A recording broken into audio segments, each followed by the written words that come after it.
The Coalition shuttle was never designed for the kind of speed Junho was pushing it to. Warning lights flashed across the console, but the human pilot ignored them. His hands moved across the controls with practiced ease, coaxing every bit of acceleration from the small vessel. "Council Command is ordering us to return," Yuna said from the co-pilot seat. She had joined the unauthorized rescue along with Daman and Hana. When they learned what was happening, there was no discussion. They simply ran to the shuttle bay. "Tell them we're experiencing communication difficulties," Junho replied without looking up. "We can't just ignore direct orders," Yuna said. "Watch me," Junho said. Then softer. "There are 23 people dying on that ship. They have 4 hours of oxygen left. Official rescue is 8 hours away. Math is simple." Daman checked the tactical display. "The damaged vessel is the Harmony's Path cargo ship.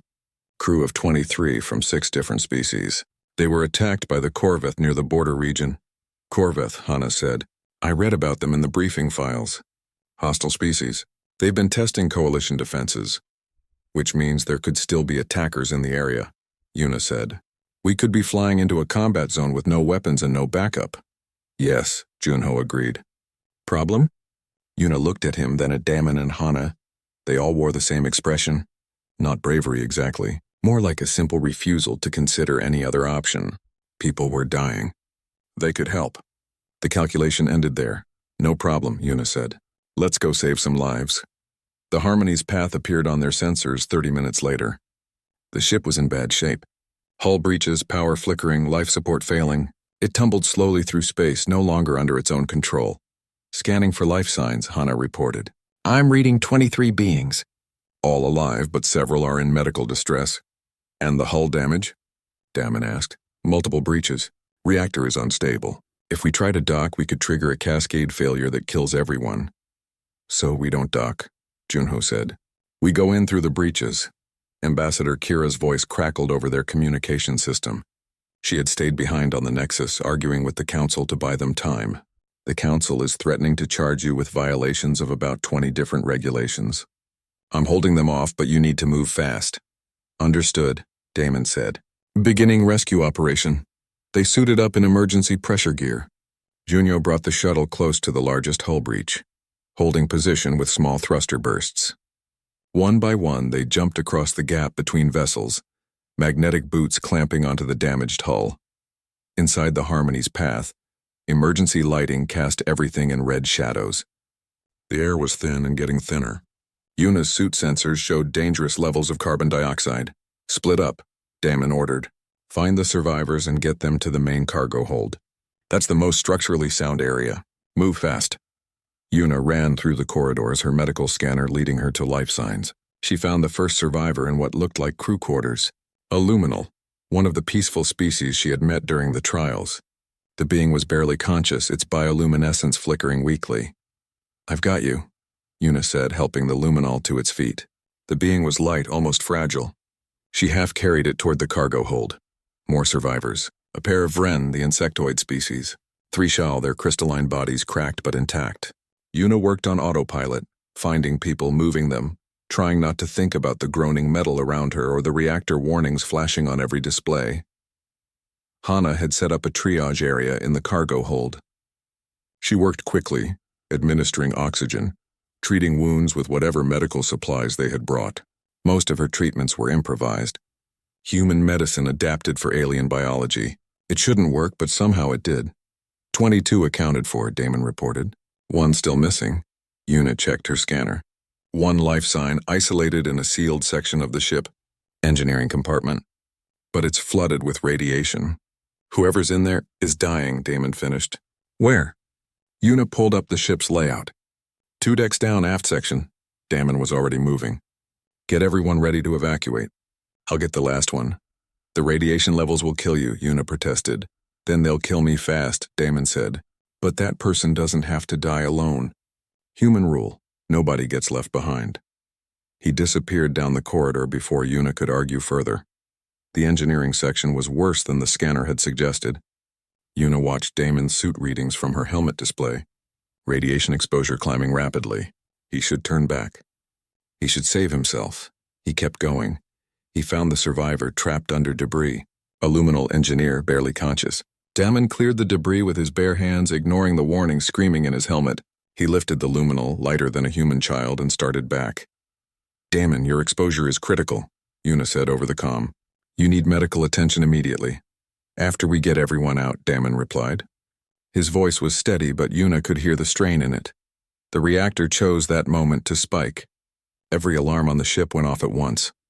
Cascade failure in 3 minutes, the ship's computer announced in a flat, emotionless voice. Junho, get that shuttle positioned. Hana shouted. Everyone move now. They evacuated in organized chaos. 23 survivors pushed through the hull breach and jumped across to the waiting shuttle. Yuno caught them one by one, magnetic grapples pulling them to safety. Hana jumped across. Then Yuna. Damon came last, still carrying the unconscious luminal. He handed the engineer to Yuna, then climbed into the shuttle himself. Everyone's aboard, Junho said. Hold on. He fired the thrusters at maximum burn. The shuttle accelerated away from the Harmony's path, just as the reactor exploded. The shockwave hit them, sending the small vessel tumbling. Junho fought the controls, bringing them back under control. Damage? Damon asked. Nothing critical, Junho replied. We're alive. Everyone's alive. The shuttle's interior was crowded. 23 rescued crew members and 4 humans packed into a space designed for 12. But nobody complained. They were breathing. They were alive. Yuna worked on Damon, her medical scanner showing the radiation damage. It was bad. Critical, even. By all rights, he should be unconscious or dead. But he sat up, helping Hana tend to the other injured. You should be in shock, Yuna told him. Probably, Damon agreed. I'll collapse later. Right now, there's work to do. The luminal engineer he had rescued regained consciousness. Its bioluminescence pulsed weakly as it looked around, taking in what had happened. You saved us, it said through a translation device. You came for us. Of course we came, Hana said. That's what you do when someone needs help. But the risk. The danger. You could have died. Yes, Junho said simply. But we didn't, and neither did you. That's what matters. By the time they returned to the Celestial Nexus, word of the rescue had spread throughout the station. The shuttle bay was crowded with onlookers when they docked. News feeds from a dozen species broadcast the event across the galaxy. Veshkral met them at the docking port. His forearms were crossed and his expression was unreadable. You violated direct orders, he said. You launched an unauthorized mission into potentially hostile space. You risked coalition property and diplomatic personnel? Yes, Ambassador Kira said, stepping forward to stand with her people. They did all of that. And they saved 23 lives that would have been lost otherwise. The survivors were being helped off the shuttle. Medical teams rushed forward, but many of them stopped to touch the humans as they passed. A gesture of thanks that needed no translation. The luminal engineer that Damon had rescued approached him. I am Veshin, it said. I have a sibling in the diplomatic corps, 7. They told me about you humans. About the trials. About how you think. What did they say? Damon asked. That you are terrifying, Veshin said honestly. That you see death and laugh at it. But today I understand. You don't laugh at death because you think you're invincible. You laugh at it because the alternative is to accept that people must die. And you refuse to accept that. Veshin's bioluminescence pulsed brighter. I don't understand your species, but I am grateful you exist. More survivors approached. One by one, they thanked the humans. Some with words, some with touches or gestures from their own cultures. All of them sincere, Cormath pushed through the crowd. The council has called an emergency session. Not about your violations. About the Corveth. What about them? Kira asked. Their attacks are escalating. Intelligence suggests they are preparing for a full invasion. The council has maintained peace for millennia through diplomacy and defense. But the Corveth are different. They are desperate, aggressive. The council does not know how to respond to a species that cannot be reasoned with. Cormath looked at the humans with his ancient eyes. They need your help. The galaxy needs species who understand survival, who understand what it means to face an enemy that gives no quarter. Yuna felt the weight of that statement. The galaxy had been afraid of humans, afraid of what they might do with their capacity for violence and their refusal to accept defeat. Now that same galaxy needed those exact qualities. Tell the council will help, Ambassador Kira said, but on one condition. The Corveth are desperate because they're trying to survive, Before we talk about fighting them, we try talking to them. Damon found the data chip hidden in his quarters at 3 in the morning. It was small, no bigger than his fingernail, tucked behind a ventilation panel that looked slightly loose. Someone had left it there deliberately, knowing he would find it. He plugged it into his personal device and read the contents. His expression darkened with each line. By morning, he had gathered the human delegation in their common area. He made sure the room's security was disabled before speaking. Old military habits died hard. The 4th trial is rigged, he said without preamble. Ambassador Kira looked up sharply. Explain. Damon displayed the data chip's contents on the room's screen. Someone on the council wants us to fail. The ethical scenario they've designed has no winning solution. Whatever choice we make will be used as evidence that humans are too dangerous. Una studied the information. The 4th trial would place 3 humans in a simulated colony ship with failing life support. 100 simulated colonists from various species. Only 60 could survive the 30 minutes needed to reach rescue. The humans would have to choose who lived and who died. It's the trolley problem, Tejan said quietly. An old thought experiment. No matter what you choose, you're responsible for deaths. Exactly, Damon said. If we choose randomly, they'll say we're cold and mechanical. If we save certain species over others, they'll say we're prejudiced. If we refuse to choose, they'll say we're paralyzed by indecision. There's no right answer. Then we don't accept their scenario, Una said. Everyone turned to look at her. What do you mean? Kira asked. Una pointed to the simulation parameters on the screen. Look at these numbers. The life support calculation assumes standard power distribution, but colony ships have backup systems, emergency protocols. The scenario is designed to seem impossible, but what if it's not? Tejan leaned forward, his eyes scanning the data. You're right. They've locked certain systems to force the crisis. But in a real colony ship, those systems would have manual overrides. Can we argue that in the simulation? Hana asked. Better, Una said. We solve it. We reject their false choice and find a third option. Ambassador Kira smiled, thin and sharp. You want to cheat? I want to survive, Una corrected. That's what humans do. We don't accept impossible situations. We change them. The 4th trial began in a simulation chamber. Una, Damon, and Hana stood on the bridge of a virtual colony ship. Around them, holographic displays showed 100 simulated colonists going about their routines. The ship felt real, smelled real, even though Una knew it was all generated. Life support critical failure in 30 minutes, the ship's computer announced. Current capacity, 60% of passenger load. Survival protocol requires passenger reduction. Una moved to the engineering console. Her fingers flew across the controls, pulling up system diagrams. Damon, check the power distribution. Hana, I need you to look at the medical bay. What are you doing? A voice came through the communication system. Veshikral, observing from outside the simulation. The scenario requires you to choose survivors. The scenario assumes we accept your limitations, Una called back. We don't. She found what she was looking for. The simulation had locked the backup power systems, making them inaccessible through normal commands. But every system had manual overrides, physical connections that couldn't be locked remotely. Damon, there's a maintenance shaft behind panel 42. The power junction is there. Damon was already moving.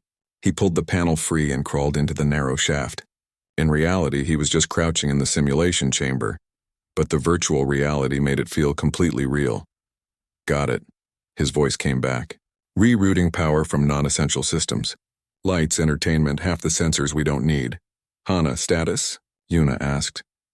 Medical bay can be converted into a temporary cold sleep chamber, Hana reported. It's not designed for it, but the equipment is similar.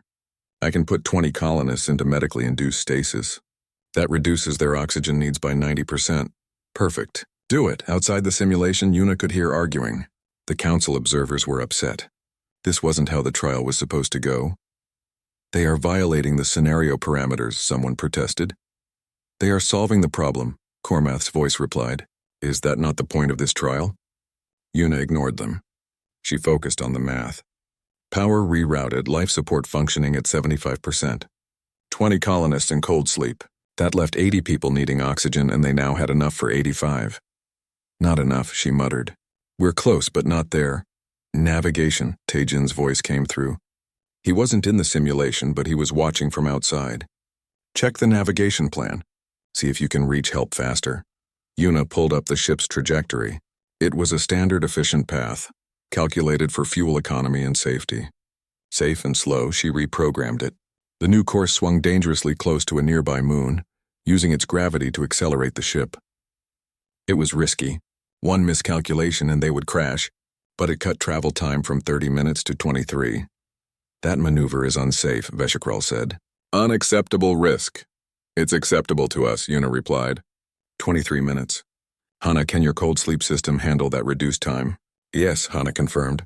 Everyone survives. The simulation clock ticked down. The ship followed its new trajectory, swinging around the moon in a tight arc. Warning alarms blared, but the structure held. At 23 minutes, they entered communications range of the rescue station. All colonists stable, the computer announced. Life support with intolerance. Mission successful. The simulation dissolved.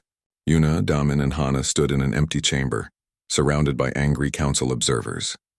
Beshkral's forearms were rigid with frustration. You violated the scenario. You were meant to choose survivors. We chose all of them, Una said. You created a false choice. We refused it. The trial was designed to test your ethical reasoning under impossible circumstances. Nothing is impossible, Damin said. That's what you don't understand. You gave us a problem with no solution, and we made a solution anyway. That's what humans do. An elderly Dravish delegate stood, and Una recognized Kormath. They did exactly what they should have done. The trial was designed to make them fail, and they refused to fail. That is not cheating. That is survival. It is unacceptable, a jellyfish delegate pulsed. They do not follow rules. They do not accept limitations. This proves they are dangerous. It proves they are creative, Kormath countered. There is a difference between dangerous and destructive. These humans faced death and found life. They faced an impossible choice and rejected it. The precursors would have done the same. The chamber erupted in argument. Half the council seemed outraged. The other half seemed thoughtful. Ambassador Kira stepped forward. You asked us to show you what humans are. We showed you. We don't accept that anyone has to die. We don't accept that problems are impossible. You call that dangerous. We call it hope. The session broke up without a clear resolution. The humans returned to their quarters, exhausted but alive. That night, Una couldn't sleep. She stood at the observation window watching ships come and go from the Nexus. Somewhere out there was Earth, humanity's home. A world that had tried to kill them for millions of years, and humanity had survived by refusing to accept death. By finding solutions where none should exist. By being too stubborn to quit. She understood now why the scanner called them Apex. Not because they were strong or smart or dangerous, but because they were survivors who refused to let anyone else die if there was any other option. A message alert chimed. Una opened it and found a communication from Kormath. The 5th trial has been cancelled, it read. There is an emergency. A coalition ship has been attacked. The crew will die before rescue arrives. The council is debating the proper response. But I think you should know, humans have already launched a rescue shuttle. Your people did not wait for permission. Una's heart raced. She pulled up the station's activity logs and found it. A human shuttle launched 14 minutes ago. Heading toward a distressed vessel, she ran to wake the others. Because if humans were launching unauthorized rescue missions, they were going to need all the help they could get, and the galaxy was about to learn what happened when you told humans someone was going to die. Humans didn't accept that. Ever. The combat arena floated in zero gravity, a sphere of transparent walls surrounded by hundreds of observation platforms. Una watched from one of those platforms as Damon floated in the center of the arena, checking his equipment one last time. He wore a standard pressure suit, nothing more. No weapons, no armor. Across from him, a Thorian warrior prepared for battle. The massive creature's forearms flexed, each one corded with muscle. Its natural armor plating gleamed under the arena lights. Even without weapons, a Thorian could crush a human with its bare hands. This is insane, Hana whispered. They've given him no advantages at all. That's the point, Tejan said grimly. They want to see us fail. Ambassador Kira stood silent, her jaw tight. Una knew she had protested the terms of this trial, but the council had been firm. Combat capability must be tested in its purest form. A holographic timer appeared above the arena. 3 minutes until the trial began. Damon caught sight of their observation platform and gave a small wave. He looked calm. Yuna wondered how he could be so relaxed when facing something that could literally tear him apart. He has a plan, Yuna said, trying to convince herself as much as the others. What plan? Hana asked. He's half the Thorian size and has none of its natural weapons. The timer hit 0. A tone sounded throughout the arena. The Thorian launched itself forward with surprising speed, using its powerful legs to propel through 0 gravity. It crossed half the distance in seconds, 4 arms reaching for Damon. Damon didn't try to fight it head-on. Instead, he twisted in the air, using a handhold on the arena wall to redirect his momentum. The Thorian sailed past him, its momentum carrying it forward. He's using the environment, Taejin said, leaning forward. Smart. The Thorian caught itself on the far wall and pushed off again, more careful this time. But Damon was already moving, using small bursts from his suit's maneuvering jets to stay just out of reach. He can't just dodge forever, Hana said. The trial requires him to defeat the opponent, not just survive. Minutes passed. The Thorian grew more aggressive, its movements faster and more precise. But each time it got close, Damon managed to slip away. He grabbed loose equipment floating in the arena, pieces of metal and debris left intentionally as potential weapons. He threw them not at the Thorian but around it, creating a cloud of spinning objects that the larger creature had to navigate around. 15 minutes into the fight, Yuna noticed something. The Thorian's movements were getting slower. Not much, but enough to see if you were watching carefully. It's getting tired, she said. How? Hana asked. It's barely exerted itself. 0 gravity, Taejin realized. The Thorian evolved on a high-gravity world. Its body is designed for strength, not endurance. All that muscle mass requires energy. In 0 gravity, every movement requires precise muscle control, and that's exhausting. Damon had realized it too. He stopped running. Instead, he began making the Thorian chase him in tight circles, forcing it to constantly adjust its trajectory. Each correction burned more energy, 20 minutes 30. The observation platforms buzzed with commentary. This wasn't supposed to happen. The combat trial was meant to be quick, decisive proof of physical capability. Instead, it had become a test of patience and strategy. The Thorian's movements were definitely slower now. Its breaths came harder, visible even through its armored plates. Damon, meanwhile, had barely broken a sweat. He stayed in constant motion, never letting his muscles lock up, always ready to move. At 45 minutes, the Thorian made a mistake.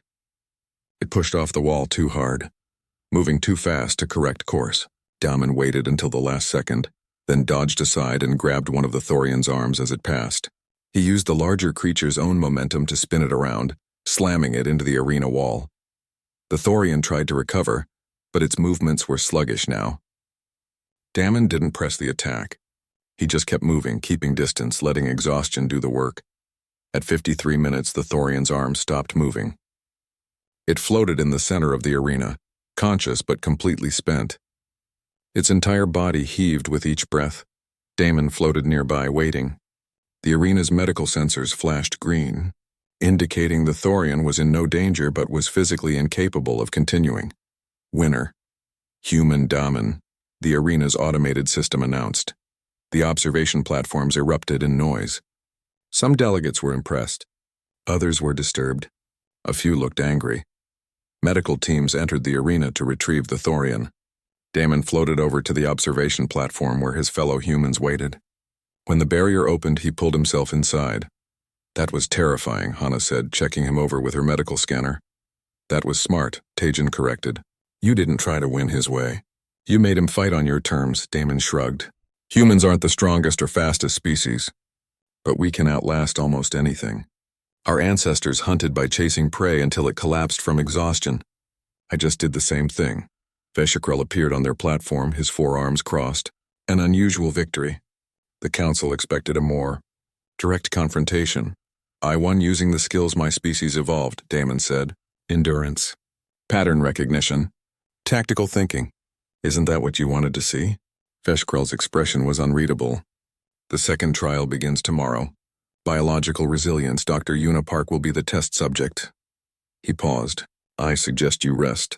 The trials will only get more difficult. After he left, Ambassador Kira put a hand on Yuna's shoulder. Are you ready? Una took a breath.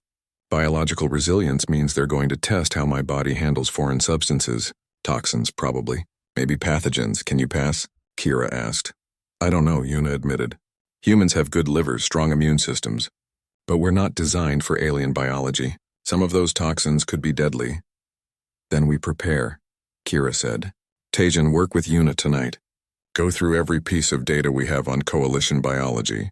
Find patterns. Find weaknesses in their testing protocols.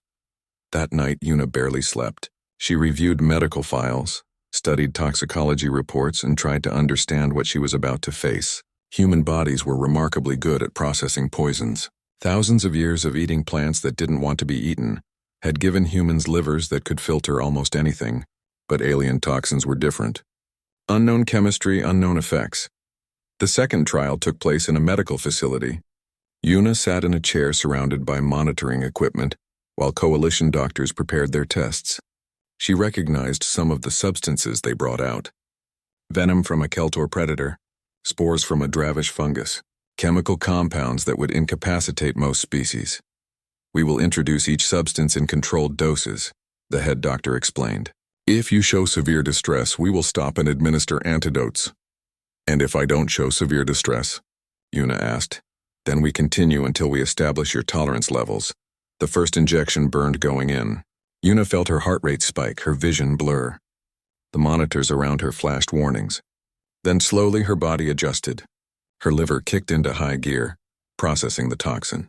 Within minutes, the symptoms faded. The doctors looked surprised. They administered the second substance. Same result, acute reaction, then rapid processing and recovery. How is this possible? One doctor muttered, checking the readings. Her metabolism is processing these compounds at an extraordinary rate. Humans evolved eating poisonous plants, Una explained through gritted teeth. Our bodies got good at filtering toxins. It's why we can drink alcohol. Alcohol? The doctor asked. Ethanol. It's literally a poison. We drink it socially. The doctors exchanged glances that might have been shock or horror. They continued the tests. Some substances made her sick. One made her break out in hives. But nothing incapacitated her completely. Her body fought each toxin, adapted, recovered. After 3 hours, they stopped. Una felt exhausted and nauseous, but she was still conscious and functional. This is unprecedented, the head doctor said. Your species' resistance to foreign biology is remarkable, almost as if your world exposed you to every possible threat. It did, Una said weakly. Earth doesn't nurture. It tests. The third trial came 2 days later. Tejan faced a complex engineering problem in a simulated ship breakdown. The ship's systems were failing in cascade, and he had to keep the vessel functioning long enough to reach safety. Una watched as he solved problems in ways that made the coalition engineers nervous. He bypassed safety protocols, jury-rigged systems that shouldn't work together, and used materials in ways they weren't designed for. This violates 16 safety regulations, one engineer protested. But it works, Tejan countered. As his makeshift solution kept the ship's power online, sometimes the perfect solution isn't available. You use what you have. He passed the trial, but Una saw the looks on the observers' faces. Humans didn't follow rules the way other species did. They improvised, adapted, found solutions that shouldn't exist. It made them unpredictable. And that made the council even more afraid. The holding room was comfortable enough, but it was still a cage. Transparent walls allowed the humans to see out into a grand chamber where representatives from hundreds of species gathered. Una counted at least 50 different body types, from the massive to the microscopic, all converging for an emergency council session. About them. About humanity, can you hear what they're saying? Hana asked, pressing close to the barrier. Una adjusted her translation device. Fragments of conversation filtered through, none of it comforting. Dangerous species. Unprecedented threat. Containment protocols. Daman stood with his arms crossed, watching the proceedings with professional calm. But Una noticed his jaw was tight. He was calculating odds, planning escapes they probably wouldn't need. Hopefully wouldn't need. The council chamber was shaped like an amphitheater, with seats rising in concentric circles around a central platform. Veshikrel stood on that platform now, his forearms gesturing as he spoke to the assembled delegates. The Biothreat Assessment Scanner has never malfunctioned in 50,000 years of operation, His voice boomed through the chamber. It has processed 147 billion individual scans. It has classified 847 species. Never once has it failed to categorize a being, a delegate that resembled a floating jellyfish pulsed with bioluminescent light. The translation came through. Then perhaps these humans broke it. Their very presence could be corrupting precursor technology. Or, another voice called out, this one from a being that looked like mobile plant matter. The scanner is working perfectly and we must face what that means. Unclassified Apex is not an error. It is a warning. Ambassador Kira stood with her hands clasped behind her back, her expression neutral, but Yuna had worked with her long enough to see the tension in her shoulders. They're afraid of us, Yuna said quietly. Can you blame them? Damon replied. They've had peace for thousands of years. Then 12 humans show up and their best technology starts screaming warnings. A massive insectoid delegate, easily 4 meters tall, rose on its 6 legs. I propose immediate quarantine. Seal the human home system. No travel in or out. We maintain the quarantine indefinitely until we understand what they truly are. Several delegates made sounds of agreement. Others protested, their voices overlapping into chaos. Veshgral raised his arms. Order. The Council recognizes Ambassador Kira of Earth. She has requested the opportunity to address this body. The barrier separating the humans from the chamber dissolved. Kira walked forward, her footsteps echoing in the sudden silence. Yuna felt her stomach drop. Everything depended on what happened next. Kira climbed the steps to the central platform. She looked small compared to many of the beings surrounding her, but she stood straight and met their eyes without flinching. Honored Council, she began, I understand your concern. Your scanner has classified my species in a way that frightens you, but I ask you to consider what that classification actually means. It means you are dangerous, the jellyfish delegate pulsed. Perhaps, Kira acknowledged, but dangerous and evil are not the same thing. A fire is dangerous, so is a flood. So is the energy that powers your stations and ships. Danger is only a problem when it is uncontrolled or malicious. She paused, letting her words settle. I will not lie to you. Humanity comes from a difficult world. Our planet has tried to kill us in every way imaginable. Extreme weather, predators that hunted us, diseases that wiped out entire populations, starvation, drought, ice ages. We survived by adapting, by learning, by refusing to give up even when death seemed certain. A delegate that looked like living stone rumbled. You describe a species forged in violence. I describe a species forged in survival, Kira corrected. Yes, we have known violence. We have fought each other when resources were scarce. We have made terrible mistakes. But we have also learned cooperation. We learned that together we survive better than apart. Every human culture, no matter how different, developed concepts of honor, justice, and compassion because we discovered that cruelty makes poor societies. Tejan stepped forward from the holding area, raising his hand. Veshgral looked surprised but nodded permission. May I speak? Tejan asked. You may, Veshgral said. Tejan walked to join Kira on the platform. He looked nervous, but his voice was steady. I am a scientist. I study patterns and data, so let me give you data about humans. He gestured and a holographic display appeared showing Earth rotating slowly. Our world has a surface gravity slightly higher than your standard. Our atmosphere has an unusual amount of oxygen, which makes it reactive and dangerous. Our planet is 70% covered in salt water that we cannot drink without processing. We have weather patterns that can destroy entire cities. Volcanic eruptions, earthquakes, tsunamis. Images flashed across the display showing storms and disasters. Several delegates shifted uncomfortably. And yet, Tejan continued, humans spread across this entire world. We live in frozen Arctic regions where temperatures can kill exposed skin in minutes. We live in deserts where water is rare and heat is extreme. We live in jungles filled with poisonous plants and dangerous animals. We even live on high mountains where the air is too thin for most of you to breathe. This proves our point, the plant delegate said. You are a species that thrives in hostile conditions. That makes you unpredictable. It makes us adaptable, Tejan said. There is a difference. And I will share something else with you, something we humans understand that perhaps you do not. He took a breath. We know what it means to be afraid. Every generation of humans has faced extinction-level threats. We remember them.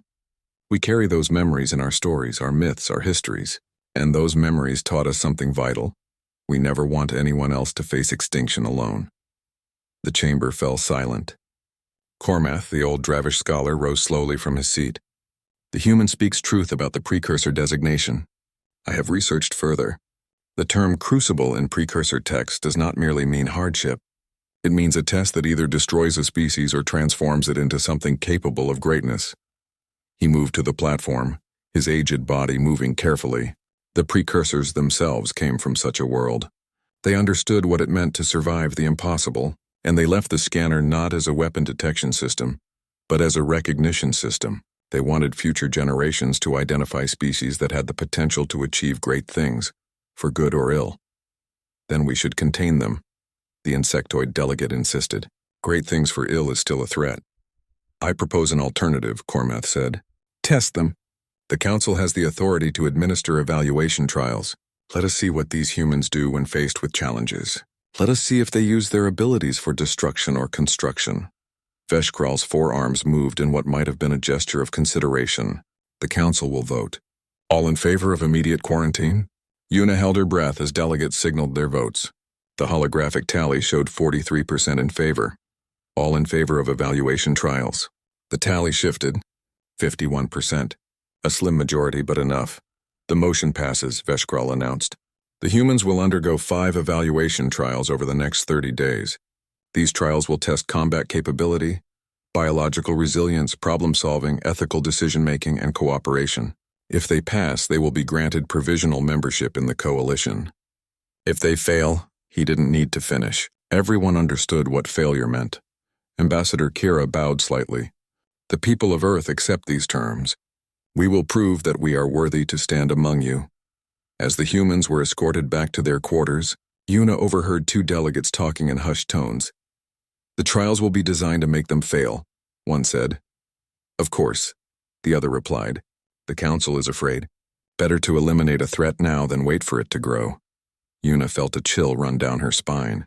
The trials weren't going to be fair. They were going to be traps designed to justify quarantine or worse. She caught up to Kira and whispered, Ambassador, I think the trials are rigged. Kira didn't look surprised. I know, she said quietly, but we don't have a choice. We have to play their game and win anyway. And if we can't, Kira's expression hardened. Then Earth becomes a prison, and humanity spends the rest of its existence locked in one solar system. We can't let that happen. Whatever they throw at us, we survive. That's what humans do best. Una Park pressed her face against the observation window, watching the endless sea of stars stretch before her. The celestial nexus grew larger with each passing moment, a massive structure of gleaming metal and light that seemed to fold in on itself in impossible ways. She had studied pictures of it back on Earth, but nothing prepared her for seeing it in person. First time seeing the nexus? A voice asked beside her. Una turned to find Damon leaning against the wall, his security uniform crisp and neat. He looked calm, but she noticed his hand resting near his sidearm. Old habits, she supposed. It's beautiful, she said. Hard to believe humans built ships that can reach places like this only 6 months ago. Damon nodded. The galaxy's been out here all along. We were just late to the party.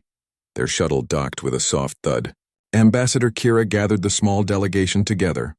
There were only 12 humans total, carefully chosen to represent Earth at this historic first meeting. Una was the youngest, brought along for her expertise in xenobiology. She tried to ignore the nervous flutter in her stomach. Remember, Kira said, her voice steady and reassuring, we're here to observe and learn. The coalition has existed for thousands of years. We have much to prove, but today is just about making a good first impression. They walked through the airlock into a corridor that seemed to pulse with soft blue light. The air smelled different here, clean and slightly metallic. Una's practiced eye cataloged everything. The temperature was comfortable. The gravity felt close to Earth normal. The coalition had made accommodations for them. The corridor opened into a vast plaza. Una stopped walking, her mouth falling open. Hundreds of beings moved through the space. Some walked on 2 legs like humans, others on 4 or 6 or more. She saw a creature that looked like it was made of living crystal, refracting light in rainbow patterns. A massive being covered in thick scales lumbered past, easily 3 meters tall. Small floating spheres darted through the air, and she realized with a start that they were intelligent beings, not machines. "Welcome to the real galaxy," Damon muttered. A four-armed creature approached them, its skin a deep purple color. It wore what looked like an official uniform. "Earth delegation," it said through a translation device on its chest. The voice was surprisingly pleasant. "I am Veshikral, head of security for the Celestial Nexus.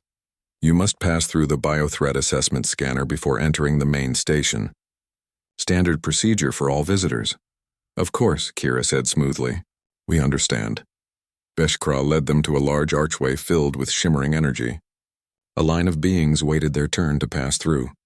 Yuna watched as an insect-like creature stepped through the arch. Light cascaded over its body, and a holographic display appeared above. "Vren, Tier 3, minimal threat." The Vren clicked its mandibles and moved on. Next came one of the crystal beings. "Shal, Tier 2, negligible threat." "It rates everyone," Yuna whispered to Damon. "Some kind of threat assessment." "I see that," Damon replied, his eyes tracking each scan carefully. "Question is, what tier are we?" A massive warrior stepped through, all muscle and armored hide. Yuna recognized the species from her studies, a Thorian. The display flashed. "Thorian, Tier 6, dangerous, manageable, Tier 6, Yuna said. "That's high." "They're natural warriors," Damon said. "Makes sense they'd register as dangerous." Veshikral gestured for them to approach. "Your delegation leader first, please." Ambassador Kira walked forward without hesitation. She stepped through the archway, shoulders straight and head high. The light enveloped her. Then the display flickered. It pulsed red and a harsh alarm sounded. Words appeared above Kira in bright crimson letters. "Unclassified apex. Threat potential incalculable." The plaza went silent. Every being stopped and turned to stare. Whispers rippled through the crowd in a dozen languages. The translation device on Yuna's wrist caught fragments. "Unknown classification. Never seen before. What does apex mean?" Veshikral's forearms tensed. There must be an error. The scanner has never shown this designation before. "I assure you I'm not a threat," Kira said calmly, though Yuna could see the tension in her shoulders. "Step through again," Veshikral ordered. "We will rescan." Kira walked back through the archway. The same result flashed. "Unclassified apex. Threat potential incalculable." Security personnel began moving toward them. Yuna felt her heart racing. This was supposed to be a simple greeting, a formality. Now armed guards were taking positions around the human delegation. "Scan the next human," Veshikral said, his voice tight. Yuna stepped forward before anyone could stop her. Better to know than to wonder. She walked through the archway, feeling the strange tingle of the scanning energy wash over her skin. The display pulsed red again. "Unclassified apex, threat potential incalculable." More alarms. More guards. The other aliens in the plaza backed away, giving the humans a wide berth. Some looked frightened. Others looked angry. "Scan them all," Veshikral commanded. One by one, each member of the human delegation passed through the scanner.